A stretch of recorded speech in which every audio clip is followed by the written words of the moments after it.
प्यारे साथियों नमस्कार, स्वागत, आभार, अभिनंदन, प्रणाम आप सभी को आपके अपने पसंदीदा प्लेटफॉर्म बिहार के number 1 online learning platform Vidyakul पर। गुड मॉर्निंग, शुभ प्रभात। मैं आपका अपना साथी आज आपके लिए लेकर के आया हूं एक शानदार फिजिक्स का लाइव पोल। तो प्यारे बच्चों, हफ्ते भर में जो भी चीजें आपने पढ़ी हैं, जो भी चीजें समझी हैं, उसका आज होने वाला है एक छोटा सा टेस्ट। जो हम लाइव पोल टेस्ट लेते हैं तो इसका उद्देश्य क्या होता है, मैं आज आपको उसका उद्देश्य बताता हूं। प्यारे साथियों, हमारा ये उद्देश्य ये होता है कि आपका ऑब्जेक्टिव मजबूत हो, आपके ऑब्जेक्टिव की तैयारी हो। जब हम किसी भी चैप्टर का लाइव पोल टेस्ट ले रहे होते हैं तो इसका बस इतना सा अर्थ है कि आप अगर एक बार कोई गलती कर देते हो तो दोबारा उस गलती को मत करो, ठीक है। जैसे आज आपने मान लीजिए कोई क्वेश्चन गलत पढ़ कर दिया किसी भी वजह से, जल्दीबाजी में, या फिर आपने सॉल्व नहीं किया तब गलत हो गया, आपने ढंग से पढ़ा नहीं तब गलत हो गया। तो आपसे अगर एक बार गलती हो गई, अभी हो गई, तो आप उसको याद रखो, उसको लिख लो कॉपी में। वो गलती दोबारा आपसे परीक्षा में नहीं होनी चाहिए। कल को परीक्षा में वही सवाल पूछे तो सवाल बड़ी आसानी से हो जाए, ठीक है। गुड मॉर्निंग सभी साथियों को, कैसे हो सब लोग? Good morning, good morning. एक बार सारे साथी जुड़ जाइए फटाफट, फिर हम लोग स्टार्ट करते हैं आज के आपका लाइव पोल। 20 क्वेश्चन है, जानते हो आप सभी। Good morning, good morning. Aditya good morning, good morning. Vandya good morning, good morning. Vandana good morning. Manish good morning. Vipul good morning. सब साथियों को, जितने भी हमारे प्यारे प्यारे बच्चे हैं, सब साथियों को, जितने भी हमारे साथी हैं हमसे जुड़े हुए हैं, जितने भी भाई बहन जुड़े हैं, सबको सबको ढेर सारा गुड मॉर्निंग। जल्दी से जुड़ जाइए फटाफट, फिर स्टार्ट करते हैं, ठीक है। चलिए भाई साहब, तो स्टार्ट, क्लिक टू स्टार्ट करते हैं, स्टार्ट हो जाएगा। आपके पास सामने पहला क्वेश्चन आ जाएगा। चारों ऑप्शन को पढ़ना, जल्दीबाजी बिल्कुल नहीं, ठीक है। चारों ऑप्शन को पढ़ना, जो सही आंसर होगा। मैं क्या करता हूँ पर्सनली, पूरा लाइव पोल ये 20 क्वेश्चन मैंने खुद ही टाइप कर रखे हैं, ठीक है। तो मैं जहाँ पे मुझे लगता है कि इस क्वेश्चन में ज़्यादा समय देना चाहिए तो मैं वहाँ ज़्यादा समय दिया हूँ, जहाँ पे मुझे लगता है कि कम समय में काम चल जाएगा तो वहाँ कम समय दिया हूँ, ठीक है। और जब मुझे लगता है, जब मैं कहता हूँ तो इसका मतलब वो आपके हिसाब से सोच के देता हूँ, ठीक है। तो टाइम सब में बढ़िया बढ़िया दिया है, अच्छा खासा टाइम दिया है। आप सोचना, दिमाग लगाना, सही आंसर देना, ठीक है। चलिए पहला क्वेश्चन ये रहा। निम्नलिखित में किस धातु की चुंबकीय प्रवृत्ति यानी काई का मान 1 से कम होता है, बताइए। चुंबकीय प्रवृत्ति का मान 1 से कम होता है, बताइए। 1 से कम और ऋणात्मक भी, 1 से कम और ऋणात्मक भी, ऋणात्मक भी भाई।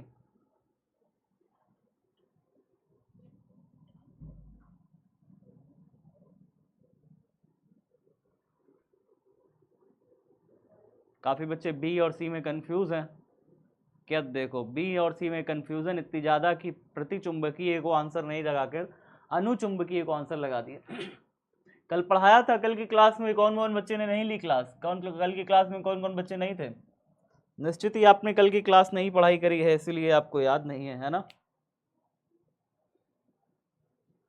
एक सेकंड दीजिए।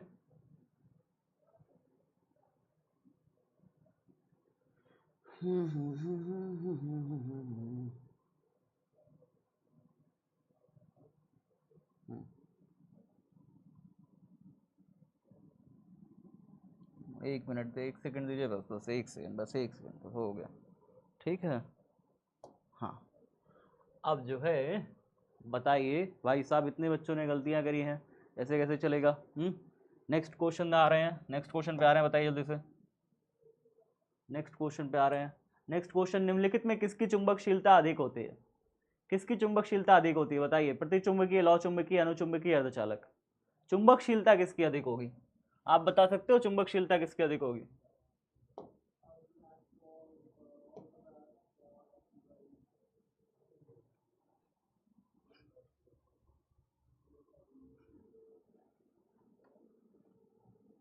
वेरी गुड, लौ चुंबकीय पदार्थों की चुंबकशीलता अधिक होती है। कोई आपसे पूछे लौ चुंबकीय पदार्थ कौन कौन से होते हैं तो क्या बताओगे?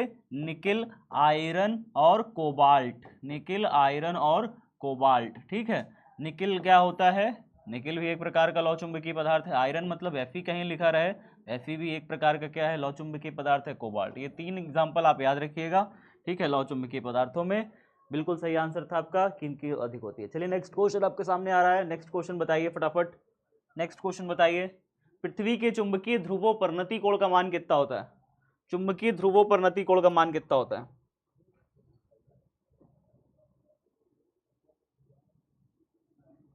ध्रुवों पर नति कोण का मान कितना होता है, जल्दी जल्दी बताइए।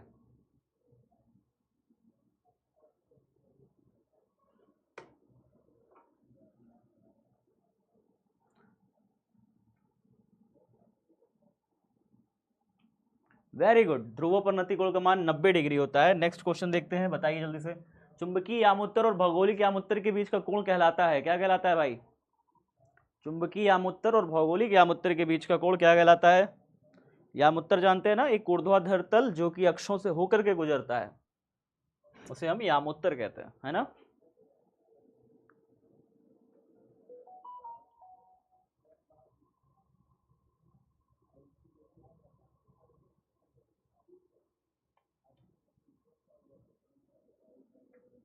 वेरी गुड, बहुत शानदार आपने उत्तर दिया है, बहुत मजा आ गया।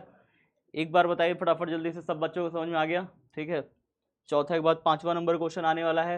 सब बच्चे बताना है, सबको ध्यान से बताना है, ठीक है, सारे साथियों को ध्यान से बताना है। कौन सा अनुचुंबकीय पदार्थ नहीं है? अनुचुंबकीय नहीं है बताना है, ध्यान से बताइएगा।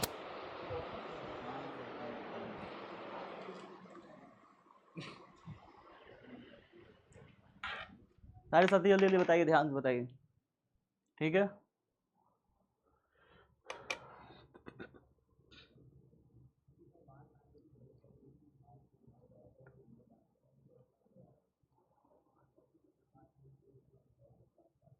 हो गया, बहुत शानदार, बहुत शानदार, ठीक है, बहुत शानदार। तो आपका आ रहा है, कितने बच्चों ने कहा भाई साहब कोबाल्ट? उन्होंने कहा कि अनुचुंबकीय नहीं है। कोबाल्ट क्या है फिर? लौह चुंबकीय है। कोबाल्ट होता क्या है? लौह चुंबकीय होता है, अभी तो बताया था आपको, है ना। चलिए नेक्स्ट क्वेश्चन देख लीजिए फटाफट, या फिर लीडर बोर्ड एक बार देख लेते हैं, क्या कहते हो? एक बार लीडर बोर्ड देख लेते हैं, जल्दी जल्दी बताइए। बहुत शानदार, तो आपने लीडर बोर्ड में बताया कि सर इतना होता है, वेरी गुड। तो एस जो है बाबू सबसे ऊपर चल रहे हैं, मोहम्मद आसिफ जो है दूसरे नंबर पर चल रहे हैं, सावन कुमारी तीसरे नंबर चल रहे हैं, प्रिया राज, पीके रॉय, हाँ, और फिर चौथे पर मुस्कान कुमारी, रिद्धि शर्मा, कोमल भगत, प्रिया गुप्ता, सपना पंडित, शिल्पी प्रजापति। 5 आंसर, 5 क्वेश्चन के बाद ये रही स्थिति हमारी।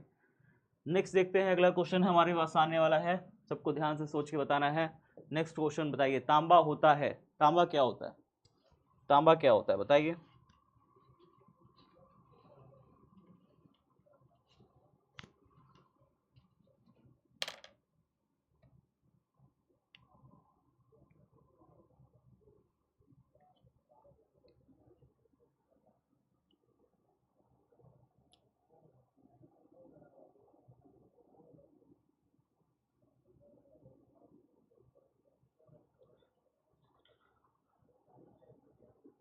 वेरी गुड बेटा, वेरी गुड, ठीक है, कितना हो जाएगा?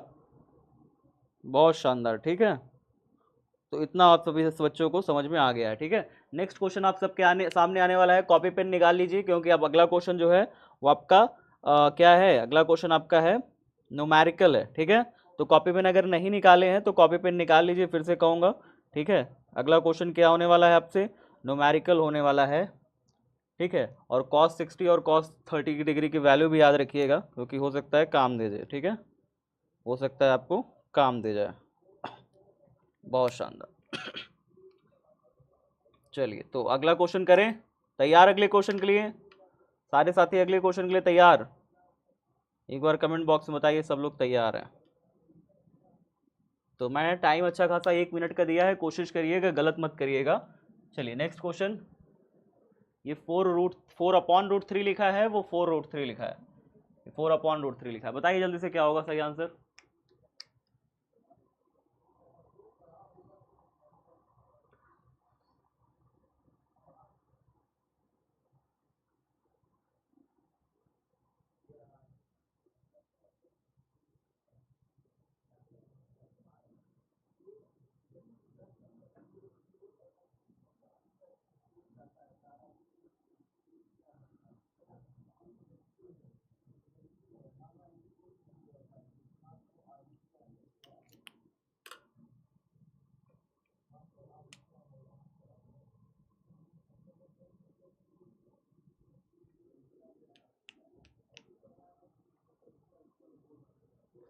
जल्दी बताइए।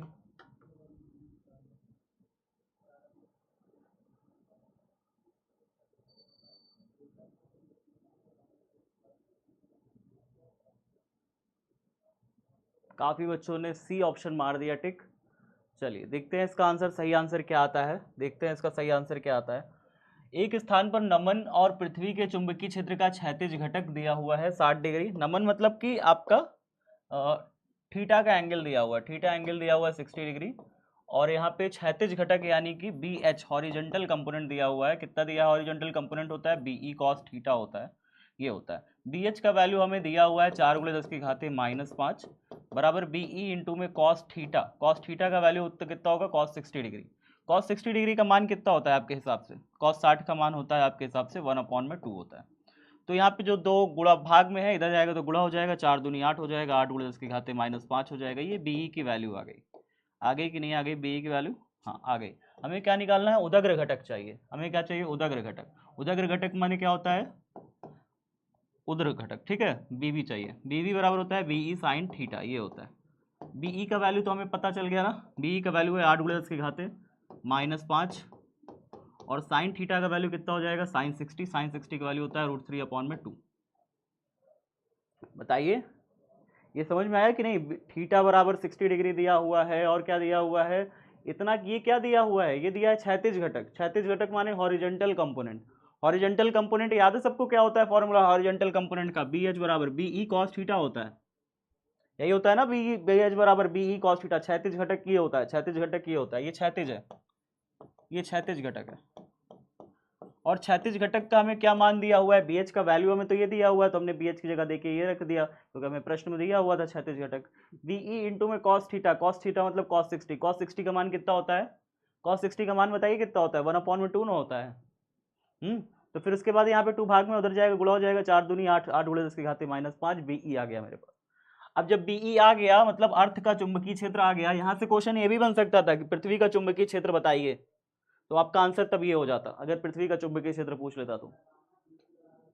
सी सही है भैया, सी सही है। मैं सॉल्व तो कर रहा हूँ, सॉल्व तो कर रहा हूँ ना बाबू। सी कैसे सही है? सॉल्व तो कर, तुम्हारे सामने तो सॉल्व कर रहा हूँ। उस स्थान पर उदग्र घटक बताओ। उदग्र घटक कौन सा होता है? उदग्र घटक माने वर्टिकल कंपोनेंट। वर्टिकल कंपोनेंट कितना हो जाएगा? बीवी बराबर बीई साइन थीटा। बीई का वैल्यू हमने देखो यहाँ पे रख दिया, 8×10⁻⁻5। साइन थीटा साइन 60, साइन 60 दिया हुआ है। साइन 60 का वैल्यू कितना हो जाएगा बताओ? साइन 60 का वैल्यू √3/2 ना होता है। 2 से 8 काट दिया 4 बार में, 4 इंटू √3, 4√3 इंटू में 10⁻⁻5। कौन सा सही है? सी की बी? कौन सा सही है? सी की बी? 4 बटे सही है कि 4 4√3? बी सही है ना जी? तो बी तो सही है। 351 बच्चे सही किए हैं, बाकी 941 बच्चे 42 बच्चों ने गलत किया। कोई दिक्कत, कोई शक? अभी कोई शक? बताओ जल्दी से। किसी को कोई शक है, कोई समस्या है, कोई समझ में नहीं आया? अरे अपने से करना था यार इसे। थीटा बराबर 60 डिग्री दे रहा था, है ना? थीटा 60 दे रहा था। बीएच की value BE cos theta. BH हमने रखा, देखो बीएच रखा, बीएच देखो रखा, क्षैतिज घटक ये रखा, बी रखा। समझ में कहीं नहीं आया तो बताओ। कॉस 60 रखा, कॉस 60 का मान 1/2 होता है। 2 भाग में उधर गया, गुणा हो गया, 4 दूनी 8, 8 गुणे रख, उसके बाद बी निकल आया। जब बी निकल आया तो बी यहाँ रखा और बीवी निकाला। बीवी निकाला क्यों? क्योंकि हमें उदग्र घटक पूछ रहा है। तो बीवी बराबर बीई साइन थीटा। बीई रखा, साइन थीटा साइन 60 रखा। साइन 60 का मान √3/2। 2 से 8 कट गया 4 बार में, 4√3 आंसर आ गया।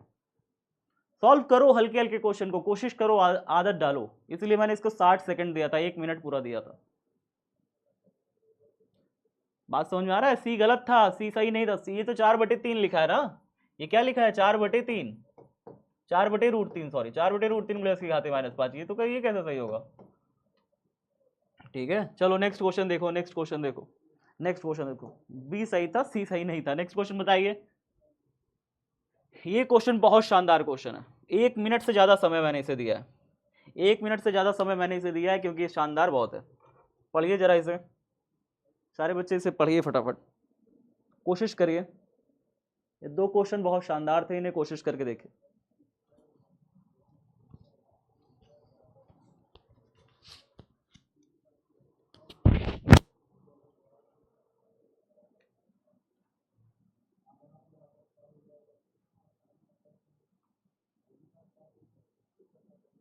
सी टिक के सही हो गया? ऐसा कैसे हो सकता है? जब उसका आंसर बी है तो सी कैसे होगा?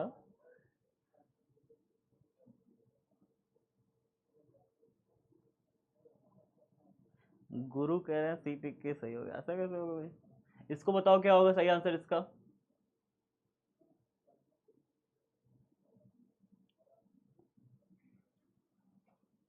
गुरु कहाँ से हैकिंग चल रही है? कोई बच्चा तो हैकिंग कर रहा है, हाँ? कोई तो हैकिंग चल रही है तुम लोग की।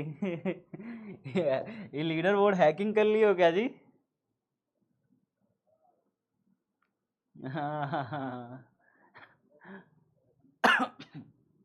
मेरे पास बगल में मेरा लैपटॉप रखा रहता है। मैं कभी भी सही आंसर को गलत और गलत आंसर को सही कर सकता हूँ। बट मैं ऐसा करता नहीं। मैं सही आंसर को ही सही करूँगा। मैं पूरा प्रूफ दूंगा। बिना प्रूफ दिए मैं कैसे गलत कर दूंगा, आप बताओ? जब मैं प्रूफ दूंगा आपको कि हाँ इसका आंसर यही होना चाहिए, है ना, तभी ना उसका आंसर वही करूँगा। बिना ऐसे थोड़ी हवा में बोल दूंगा कि हाँ इसका आंसर ये होता है, टिक मान लो। ऐसा कभी किया है हमने? एक क्षण चुंबक जिसका आघूर्ण m है, एक क्षण चुंबक जिसका आघूर्ण देखिए m है, कह रहा है 20 से 60 डिग्री के कोण पर मुड़ जाता है। देखिए एक शब्द इस्तेमाल है, बीच से।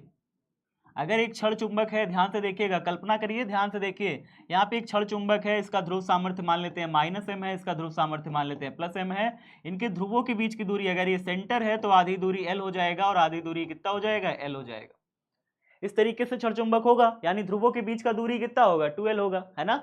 अगर इस क्षण चुंबक को मोड़ दिया जाए, ऐसे करके इसे ताकत लगा के मोड़ दिया जाए, और मोड़ा भी जाए तो कैसे? इसके बीच में 60 डिग्री का एंगल बन रहा हो, ऐसे देखो, ऐसे ऐसे करके मोड़ा जाए, ऐसे मोड़ा गया है, और इसके बीच में एंगल कितना बन रहा है? 60 डिग्री का एंगल बन रहा है।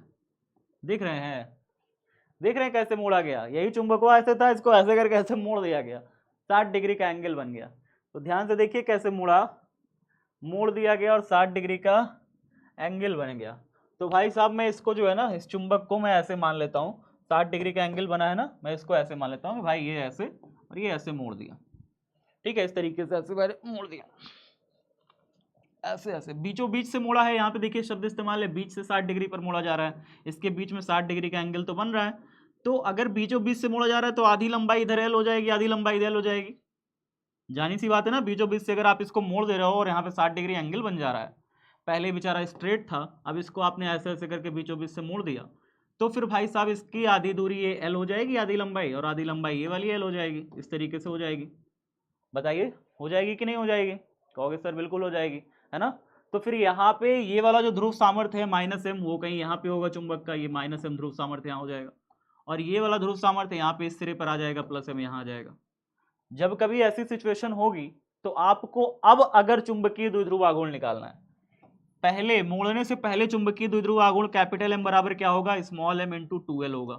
मोड़ने से पहले चुंबकीय द्विध्रुव आघूर्ण ये हुआ करता था, ध्रुवों के बीच की दूरी तब 2l हुआ करती थी, 2l को हम ध्रुव सामर्थ्य से गुणा कर देते थे तो द्विध्रुव आघूर्ण निकल आता था।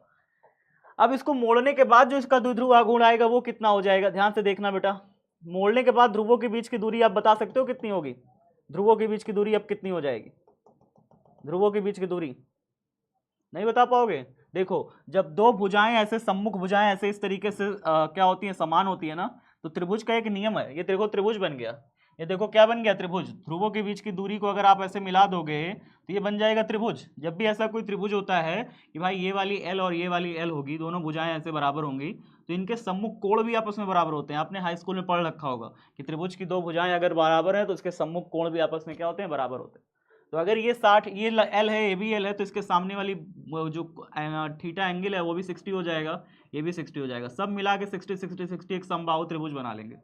तो अगर ये एल है, ये एल है, तो ये भी क्या हो जाएगा बाबू? ये भी क्या हो जाएगा? ये भी एल हो जाएगा। तो ध्रुवों के बीच की दूरी अब कितनी हो गई? एल हो गई। तो अब इसका द्विध्रुव आघूर्ण निकालिएगा मोड़ने के बाद। मोड़ने के बाद द्विध्रुव आघूर्ण m डैश बराबर क्या होगा? ध्रुव सामर्थ्य लिख लीजिएगा स्मॉल m, और ध्रुवों के बीच की दूरी कितनी हो गई? एल हो गई। अच्छा यहाँ पे पहले क्या था? पहले था m इंटू 2l था, m बराबर, ठीक है। अब तो m इंटू एल हो गया है, तो अब क्या लिखिएगा यहाँ पे? यहाँ पे जो द्विभागे में है, इधर आएगा तो मतलब इधर गुणा में है ना द्वि, इधर आएगा तो भागे में चला जाएगा, यानी m/2 होता है m into L, m into L. m into L किसके बराबर है? m इंटू एल बराबर है द्विगुणा में है, इधर आएगा तो भागे में चला जाएगा, m इंटू एल m/2 के बराबर है। तो m इंटू एल किसके बराबर है? m/2। तो m डैश बराबर कितना हो जाएगा? m/2। m इंटू एल किसके बराबर है? m इंटू एल किसके बराबर? द्विगुणा में इधर आया तो भागे में, m/2 के बराबर। थोड़ा सा दिमाग लगाना पड़ेगा, इसीलिए मैंने कहा था कि थोड़ा सा अच्छा क्वेश्चन है। ऐसा बहुत ज्यादा बड़ा क्वेश्चन IIT जेई का क्वेश्चन नहीं था ये, बट थोड़ा सा दिमाग लगाना पड़ेगा, ठीक है। अगर आप ऐसे क्वेश्चन सॉल्व करोगे ना, ऐसे क्वेश्चन सॉल्व करोगे तो कल जाकर के ना सिर्फ बिहार बोर्ड में, बल्कि आप जो है कभी मान लीजिए कि किसी इंजीनियरिंग कॉलेज में एडमिशन लेना हुआ तो इंजीनियरिंग कॉलेज का एंट्रेंस एग्जाम बड़े आसानी से निकाल लोगे, अगर आपका दिमाग चल रहा है उस समय तो। ठीक है, तो दिमाग को अपने एक्टिव रखना है बिल्कुल तेजी से। ठीक है, दिमाग को क्या रखना है, एक्टिव रखना है। ठीक है, छोटे छोटे क्वेश्चन ऐसे आए तो निपटा देना खटाक से। नेक्स्ट क्वेश्चन पे आ रहा हूं, जल्दी से बताइए। आए आए आए सर, बी टिक किए थे एग्जाम में, सारा क्वेश्चन क्या हो गया, बी टिक किए थे, बी कैसे टिक करोगे, बी तो ऑप्शन ही नहीं है, 2m/2 होगा ऑप्शन। ठीक है क्या चल रहा है। चलो अगला क्वेश्चन देखिए, अगला क्वेश्चन, नेक्स्ट क्वेश्चन है। नेक्स्ट क्वेश्चन, पृथ्वी का चुंबकीय अक्ष और भौगोलिक अक्ष के बीच का कोण कितना होता है, लगभग बताइए। पृथ्वी के भौगोलिक अक्ष और चुंबकीय अक्ष के बीच का कोण कितना होता है, बताइए, ध्यान से पढ़ के बताइएगा सारा आंसर। भौगोलिक अक्ष और चुंबकीय अक्ष के बीच में, क्या बात है, गुरु बाबू कह रहे हैं सारा क्वेश्चन एग्जाम में बना दिए थे। हाँ तो क्वेश्चन पीवाईक्यू था ही, सारा सॉल्यूशन कल के एग्जाम का क्वेश्चन मैं करा चुका हूँ वाईटी पे, आप देखे होगे तो, जो बच्चे देख चुके हैं उनको पता होगा कि सारा वाईटी का जितना भी क्वेश्चन आपका कल परीक्षा में आया था वो सब कुछ सॉल्यूशन करा चुका हूँ, सॉल्यूशन बेस्ड बढ़िया है। 11.5 डिग्री आप जानते हो। ठीक है, कहीं कहीं पर 11.3 लिखा रहता है, कहीं कहीं पर 9.7 लिखा रहता है, 9.3 लिखा रहता है, इसीलिए जो है मैंने लगभग लिखा, लगभग 11 डिग्री मान लिया। ठीक है, नेक्स्ट क्वेश्चन पे आते हैं। 9वां क्वेश्चन हो चुका है, 10वां बताइए जल्दी से। 10वां क्वेश्चन है, आपको बताना है 10वां क्वेश्चन। ठीक है, तैयार हो, चलिए नेक्स्ट क्वेश्चन बताइए जल्दी से। प्रतिचुंबकीय पदार्थों की चुंबकीय प्रवृत्ति इकाई का मान क्या होता है, प्रतिचुंबकीय पदार्थों की चुंबकीय प्रवृत्ति इकाई का मान क्या होता है। शून्य देखते ही शून्य ना मार देना आंसर नहीं पता लगा शून्य से इतना प्यार हो गया। कल की क्लास में ये सारी चीजें बताई थी, कल की क्लास में ये सारी चीजें हमने बताई थी, याद होगा आपको। अगर आपने कल की क्लास देखी होगी तो आपको आंसर पता होगा। वेरी गुड, धनात्मक और 1 से छोटी प्रतिचुंबकीय पदार्थों के लिए इकाई का मान ऋणात्मक होता है। क्या होता है, प्रतिचुंबकीय पदार्थों के लिए इकाई का मान ऋणात्मक होता है, कल की क्लास में बताया भी था। ठीक है, धनात्मक और 1 से छोटी जो होती है, धनात्मक तो पहली बात तो होगी किसके लिए, अनुचुंबकीय पदार्थों के लिए होगी। ठीक है, 1 से बड़ी धनात्मक और 1 से बड़ी ये है लौह चुंबकीय पदार्थों के लिए, तो ये लौह चुंबकीय पदार्थों के लिए होता है, ये अनुचुंबकीय पदार्थों के लिए होता है। शून्य किसी का नहीं होता है। ऋणात्मक होती है किसके लिए, प्रतिचुंबकीय पदार्थों के लिए, तो सही ऑप्शन होगा सी। ठीक है, नेक्स्ट क्वेश्चन देखते हैं। नेक्स्ट क्वेश्चन बताइए जल्दी से।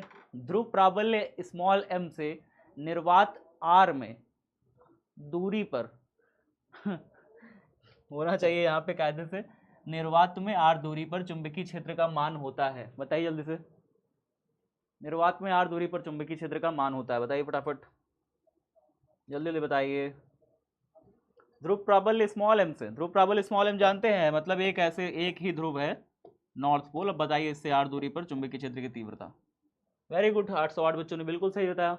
r³ नीचे कहाँ से आएगा जी, ये कहाँ से बता रहे हो, ये पता है किसके कारण है, ये पता है किसके कारण है, ये है तीव्रता। अगर आप लिखोगे किसी की तीव्रता है नहीं, स्मॉल m किसी की तीव्रता नहीं होती। अगर यही कैपिटल M कर दें, द्विध्रुव आघूर्ण कर दें ना, चुंबकीय द्विध्रुव आघूर्ण कर दें। अंतर नहीं समझ पा रहे हो क्या बाबू, देखो आप जब इतने कंफ्यूज रहते हो ना, जब आप सब इतने कंफ्यूज रहते हो तो मेरे दिमाग में एक चीज आती है, पता है क्या आती है, मेरे दिमाग में एक शानदार आपकी हेल्प करने के लिए एक 3-4 घंटे की एक क्लास सोच रहा हूँ शेड्यूल करूँ, जिसमें आपका वैद्युत चैप्टर समझ रहे हैं, स्थिर वैद्युत, जिसमें पहला और दूसरा चैप्टर आता है, पहला और दूसरा चैप्टर, और चुंबक जिसमें कौन कौन सा चैप्टर आता है, चौथा और पांचवा चैप्टर। ठीक है, ये 4 चैप्टर एक साथ जो है, एक ही वीडियो में 4 चैप्टर। दूसरे में संधारित्र है ना, विभव है, तो विभव और धारिता है। हाँ नहीं, धारिता नहीं पढ़ाएंगे, धारिता काट देते हैं, बस विभव तक। ठीक है, तो पहला, दूसरा, चौथा और पांचवा, ये आपके एग्जाम में लगभग 35 नंबर होल्ड करेगा। मतलब अगर मैं ये वीडियो जिस दिन ला दिया ना, जिसमें विद्युत और चुंबक एक साथ मैंने करके पढ़ा दिया, तो ये आपकी परीक्षा में 35 नंबर का आएगा एक साथ। ये एक वीडियो आपको पास कराने के लिए काफ़ी होगी। अगर आप इसे कर लोगे अच्छे से तो एक वीडियो आपको पास कराने के लिए एग्जाम में काफ़ी होगी। इतना शानदार मैं इसको लाने वाला हूँ। मैं इस पर काम कर रहा हूँ, 1 हफ्ता लगेगा मुझे काम करने में, मेहनत करने में, इस पर कंटेंट इसका तैयार करने में, जिसमें आपके सारे एग्जाम के बहुविकल्पी इसमें कवर होंगे जो आए हुए हैं, जो आ सकते हैं। उसके अलावा पूरा कंटेंट, डेरिवेशन कंप्लीट डेरिवेशन इन चारों चैप्टर से, सब कुछ एकदम बेहतरीन तरीके से, हर एक टॉपिक को कवर करते हुए ये वीडियो मैं प्लान कर रहा हूँ आपके लिए, सिर्फ आपके लिए। करेंगे इसको, बढ़िया करेंगे, ठीक है। अभी तक पूरे यूट्यूब में कोई नहीं किया ऐसा, ये भी बता दूं मैं। अभी तक पूरे यूट्यूब में किसी ने किया नहीं है ऐसा। इसको बताइए, एक किसी छोटे चल चुंबक के मध्य बिंदु से समान दूरी पर अक्षीय स्थिति और निरक्षीय स्थिति में तीव्रता का अनुपात। अक्षीय स्थिति और निरक्षीय स्थिति में तीव्रता, भाई साहब सोच के बताओ। अक्षीय स्थिति में तीव्रता और निरक्षीय स्थिति में तीव्रता को अगर भाग दे दिया जाए तो क्या निकल के आएगा? भाग दे के देखिए दोनों को।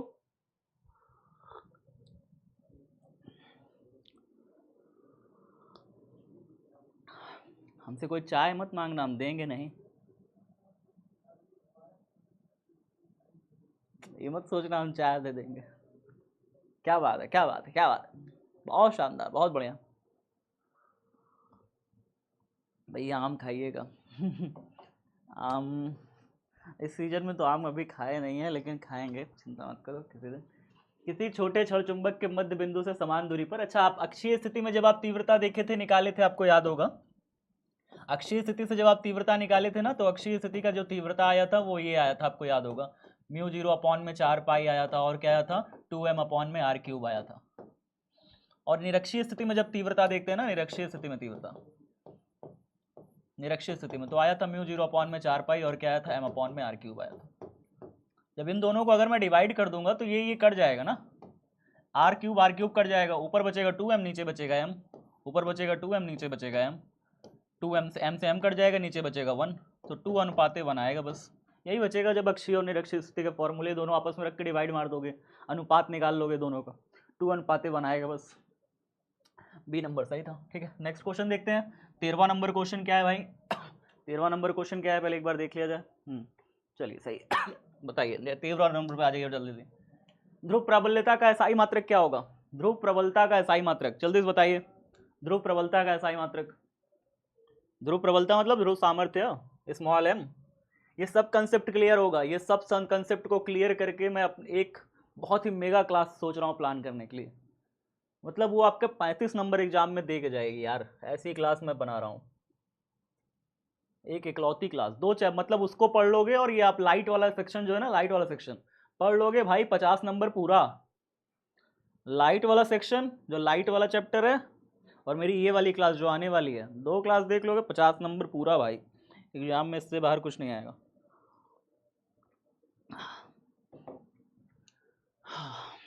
तो ध्रुव प्रबलता का एसआई मात्रक कितना हो जाएगा? आपने बिल्कुल सही कहा, एम्पियर मीटर होता है। नेक्स्ट क्वेश्चन करें, बताइए जल्दी से, बताइए। लौ चुंबकत्व का चुंबकशीलता। नेक्स्ट क्वेश्चन बताइए। लौ चुंबकत्व की चुंबकशीलता, एक लौ चुंबकीय पदार्थ की चुंबकशीलता म्यू होती है, बताइए। लौ चुंबकीय पदार्थ की चुंबकशीलता म्यू का मान होता है, बताइए जल्दी से।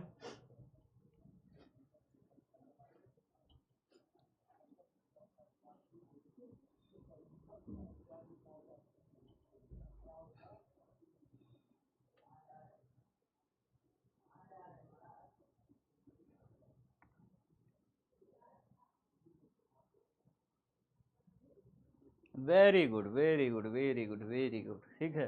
तो कितना हो जाएगा भाई? एक लौ चुंबकीय पदार्थ की जो चुंबकशीलता म्यू का मान होता है वो कितना होता है? बहुत बहुत ज़्यादा होता है 1 से।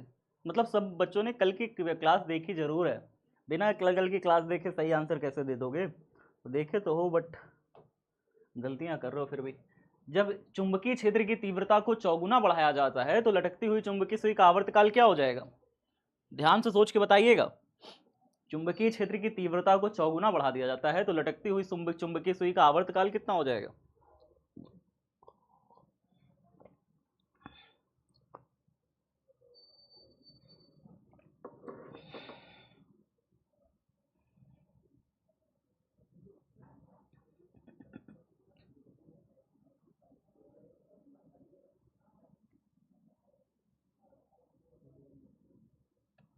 बहुत शानदार। उसका आधा हो जाएगा ना, क्योंकि आवर्तकाल का फॉर्मूला क्या होता है? आवर्तकाल का फॉर्मूला जानते हो, टी बराबर होता है 2π√I/mb, यही होता है ना। तो तीव्रता जो है, अगर इंटेंसिटी उसकी कह रहे हो कि बढ़ा दी जाए, कितनी? चुंबकीय क्षेत्र की तीव्रता को चौगुना बढ़ा दिया जाए।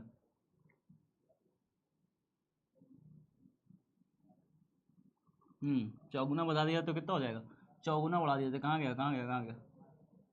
तीव्रता, क्षेत्र की तीव्रता मतलब क्या होगा? क्षेत्र की तीव्रता मतलब हो जाएगा भैया, ये आपको बी कह रहा है, बी को कह रहा है कि 4 गुना बढ़ा दिया जाए, बी को 4b कर दिया जाए। बी को क्या कर दिया जाए? 4b कर दिया जाए। अगर बी को 4b कर देगा नीचे, बाकी सब कुछ हम अंदर ऐसे ही रखते हैं, तो 1/√b कर देते हैं, क्योंकि ये कह रहा है कि बाकी सब चीज़ कांस्टेंट कर लो।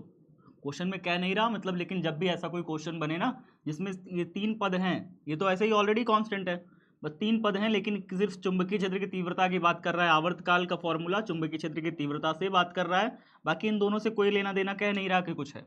यहाँ पे आई के बारे में जिक्र नहीं कर रहा, जड़त्व आघूर्ण के बारे में जिक्र नहीं कर रहा। आई क्या है? जड़त्व आघूर्ण है चुंबक का, उसके बारे में जिक्र नहीं कर रहा, ठीक है, क्वेश्चन में। और एम नहीं जिक्र कर रहा, द्विध्रुव आघूर्ण के बारे में भी जिक्र नहीं कर रहा, द्विध्रुव आघूर्ण के बारे में भी जिक्र नहीं कर रहा, सिर्फ चुंबकीय क्षेत्र की तीव्रता का जिक्र हो रहा है। यहाँ पे कह रहा है कि उसको ही चौगुना बढ़ा दिया जाता है।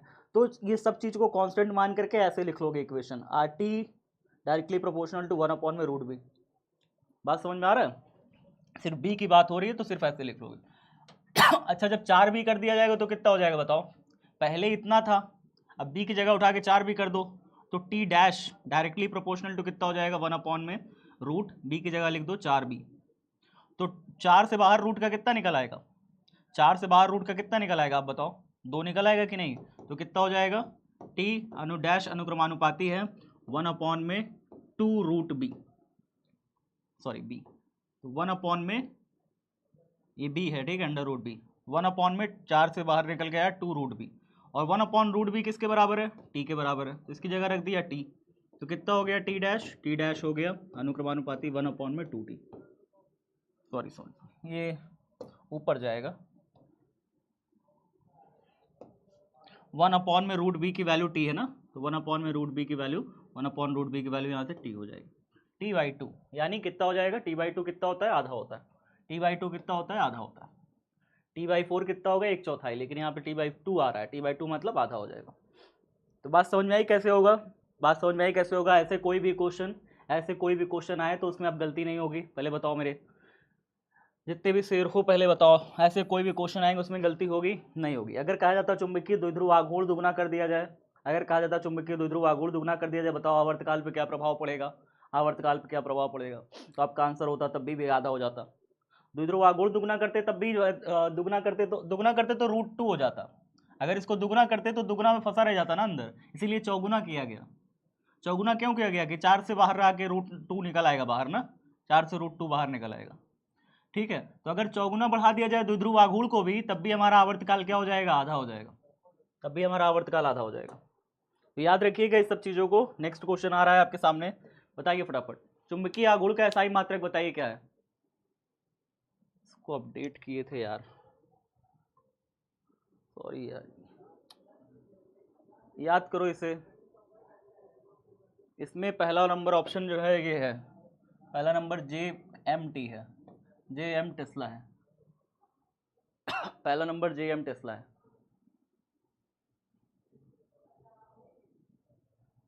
JM टेस्ला, JM प्रति टेस्ला, बिल्कुल सही, बिल्कुल सही। एक बात याद रखिएगा, एक बात बिल्कुल याद रखिएगा, आपने ये फॉर्मूला पढ़ा है ना, टाउ बराबर mb साइन थीटा, ये पढ़ रखा है कि नहीं बताइए?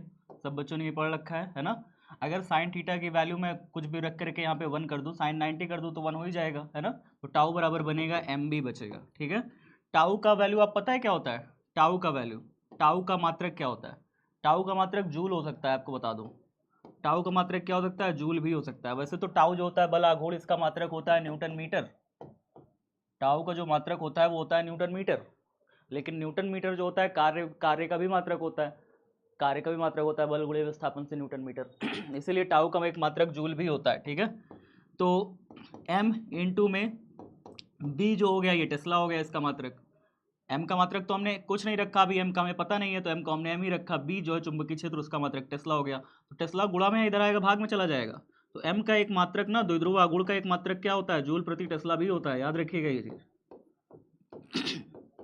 तो टाउ का एक मात्रक जूल प्रति टेस्ला भी होता है, कहीं दिख जाए तो मार दीजिएगा, कंफ्यूज करने के लिए एग्जाम में दे सकता है, इसीलिए मैंने इसे चेंज करा दिया, जे एम प्रति टेस्ला कर दीजिएगा, ठीक है। अगर ये ऑप्शन में है तो गलत है, लेकिन अगर ऐसा कुछ ऑप्शन में है कि जूल प्रति टेस्ला आपको दिया हुआ है और यहाँ पे आपको ये भी दिया हुआ है एम्पियर मीटर स्क्वायर भी, ठीक है, क्योंकि m बराबर होता है एन आई ए या फिर I इंटू ए होता है, I क्या हो गया, एम्पियर हो गया धारा का मात्रक, क्षेत्रफल का मात्रक मीटर स्क्वायर हो गया, तो m के इस फॉर्मूले से तो हमारा एम्पियर मीटर स्क्वायर मात्रक निकलेगा, इस फॉर्मूले से मात्रक निकलेगा जूल प्रति टेस्ला। तो दोनों होते हैं, याद रखिएगा, m के दोनों मात्रक होते हैं, एक होता है एम्पियर मीटर स्क्वायर भी और जूल प्रति टेस्ला भी। इसको कॉपी में लिख लीजिए, कहीं भी लिख लीजिए, लेकिन याद रहना चाहिए, गलती दोबारा नहीं हो, ठीक है।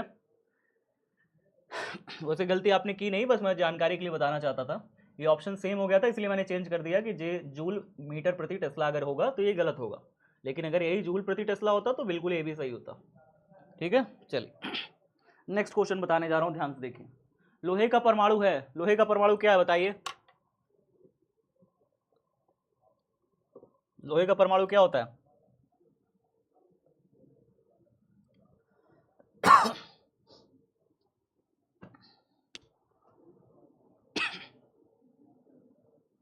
क्या हो गया, कौन बातचीत कर रहा है इतनी ज़्यादा? भैया डाटा खत्म हो गया, सुबह सुबह डाटा कैसे खत्म हो गया जी, सुबह सुबह डाटा कैसे खत्म हो गया?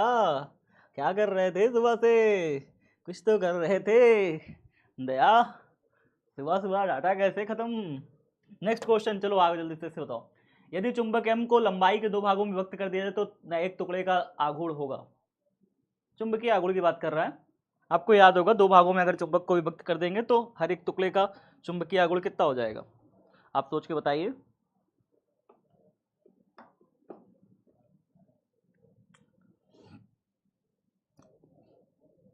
वंदना सही बता रही है, निगम भी सही बता रहे हैं, सूरज भी सही बता रहे हैं, प्रिंस भी सही बता रहे हैं, खुशी भी सही बता रहे हैं, सब लोग सही बता रहे हैं, बढ़िया, बहुत शानदार। और 19वां नंबर क्वेश्चन, इसके बाद देखेंगे लीडर बोर्ड। किसी चुंबक को 90 डिग्री से थीटा डिग्री कोण पर घुमाने में किया गया कार्य, 90 डिग्री लाएं और फिर थीटा डिग्री घुमा दिए, ध्यान से सोच के बताइएगा, बहुत ध्यान से। 90 डिग्री ला के थीटा डिग्री पर घुमाने में किया गया कार्य, गलत आंसर दे रहे हो सब लोग, सबका आंसर गलत है, सब इकट्ठा गलत करोगे। हाँ हाँ हो, हो काफी बच्चे ए दबा रहे थे। अरे फॉर्मूला क्या होता है यार, W बराबर M B cos theta one minus cos theta two, याद है कि भूल गए? यही ना फॉर्मूला था। अब 90 डिग्री लाए हो तो पहले कॉस थीटा वन आपका 90 डिग्री हो गया और फिर उसको थीटा डिग्री पर घुमा दिए हो, थीटा डिग्री पर घुमा दिए हो तो थीटा टू आपका थीटा हो गया, है ना। रख करके देखो यहाँ पे कितना हो जाएगा, कॉस थीटा वन 90 रखो, 90 डिग्री पर लाए हो तो कॉस थीटा वन की जगह 90 रखो, कॉस 90 का मान कितना हो जाएगा बताओ? कॉस 90 का मान जानते हो कितना होता है? 0 होता है, कॉस 90 का मान कितना होता है? 0 होता है। तो यहाँ पे ये तो हो गया 0 माइनस कॉस थीटा टू की जगह कॉस थीटा रख दोगे क्योंकि 90 से थीटा घुमाए हो, ठीक है, तो 90 से थीटा तो cos theta, cos theta one 0 हो गया तो कॉस 0 का मान कितना होता है? सॉरी क्या मैं कर रहा हूँ, कॉस 90 हो गया, कॉस 90 का मान कितना हो जाएगा? कॉस 90 का मान 0 हो जाएगा, 0 माइनस कॉस थीटा टू की जगह थीटा रखोगे तो कॉस थीटा हो जाएगा।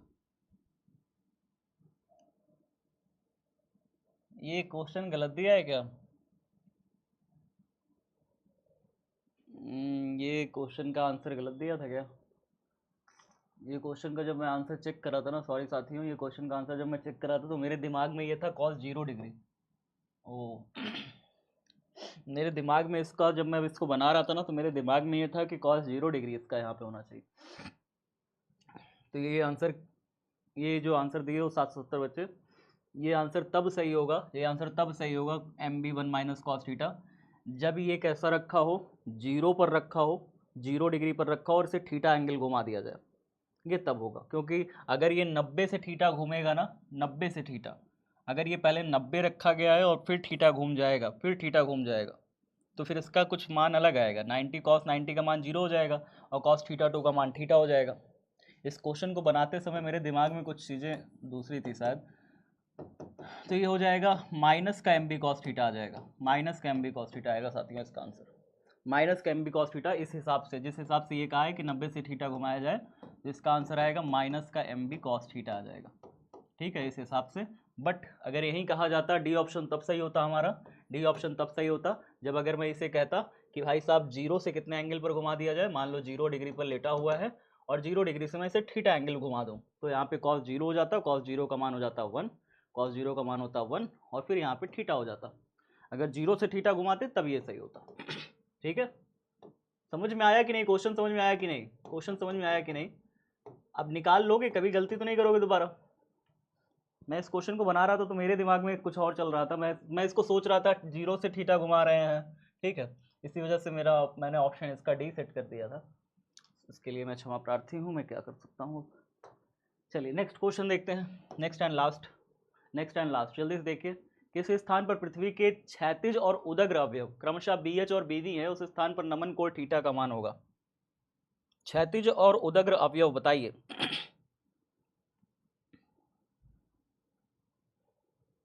यहाँ पे डेल्टा है थीटा, डेल्टा जो लिखा हुआ है ना, टैन डेल्टा कॉस डेल्टा, ये थीटा है। ठीक है, इसे थीटा मान के करिए। बताइए क्या होगा सही आंसर, बताइएगा सारे साथी, जल्दी से ध्यान से सोच के बताइएगा, सोच के ध्यान से बताइएगा क्या होगा सही आंसर।